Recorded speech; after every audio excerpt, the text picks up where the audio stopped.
Hello people, so today we will talk about iPhone features, and we know that K-pop lately is so popular and one of us probably start to learn Korean language just to follow what our idols do.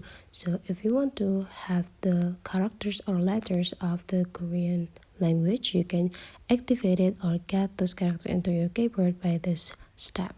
Go up on your settings and you just need to scrolling down until you found general, and then you just need to go click them.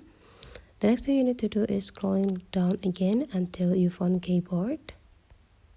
Click it, and now you just need to go click the top line, which is the keyboard here. Click it, so that will be show you the keyboard that you have recently or that you have now. If you want to have a Korean characters or letters, you just need to go click add new keyboard, and then you just need to simply type Korean on the search button to make you find it fast. And after you got them, you just need to go click it, and you can just pick either you want to have the standard or only 10K. So I suggest you for the standard one, and then you just need to go click done.